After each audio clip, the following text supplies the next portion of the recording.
Halo, nama saya William Dominik Sugiarto. Saya berasal dari Fakultas Ekonomika dan Bisnis, jurusan Manajemen, Prodi S1 Bisnis Digital, kelas 2022B dengan NIM 22081494053. Hari ini saya akan menjelaskan atau menerangkan narasi mengenai sejarah bahasa Indonesia yang menjadi keunggulan Indonesia sebagai bangsa dalam sudut pandang generasi kita serta prospek bahasa Indonesia di masa mendatang bila dihubungkan dengan disiplin ilmu yang kita pelajari sekarang. Pada tanggal 27 sampai 28 Oktober 1928, bahasa Melayu dialek Riau ditetapkan sebagai bahasa persatuan negeri kita yang tercinta ini. Pasalnya, negeri kita adalah negeri yang heterogen. Menurut Kemendikbud.go.id 2018, terdapat 652 bahasa daerah di Indonesia. Ini membuktikan bagaimana pendahulu kita bisa bersepakat dan bersatu untuk menjadikan bahasa Melayu dialek Riau sebagai bahasa nasional kita yang sekarang kita pakai sehari-hari.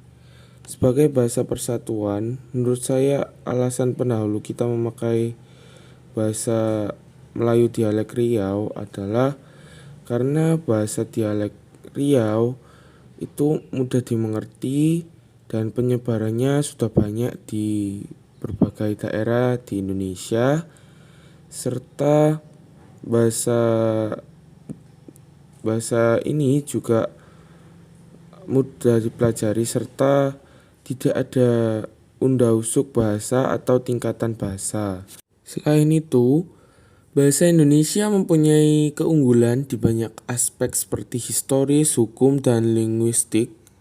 Bahkan, bahasa Indonesia telah menjadi bahasa terbesar di Asia Tenggara dan penyebarannya mencakup 47 negara di seluruh dunia.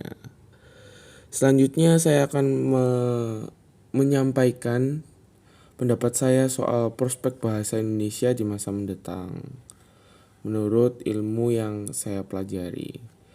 Prospek bahasa Indonesia dalam implementasinya di bidang bisnis digital menurut saya adalah bahasa Indonesia dapat memiliki beberapa fungsi, diantaranya untuk membuat sebuah bisnis kan diperlukan proposal perencanaan bisnis. Dan untuk mencapai proposal perencanaan bisnis yang baik, kita harus menggunakan bahasa Indonesia yang baik dan benar juga. Nah, begitupun juga ketika kita mau menjalankan usaha kita. Tidak mungkin ketika kita bertemu dengan klien atau bertemu dengan atasan kita, lalu kita ngomong dengan bahasa daerah kita dan sehingga bahasa yang kita lontarkan tidak diketahui oleh atasan atau klien kita. Dan disitulah peran dari bahasa Indonesia agar bisa menjadi penghubung antara klien dan klien atau atasan kita, sehingga terjadi komunikasi yang sesuai dengan tujuan awal kita. Begitu. Jadi diharapkan prospek dari bahasa Indonesia bisa membantu menjalankan bisnis secara digital dengan baik dan benar.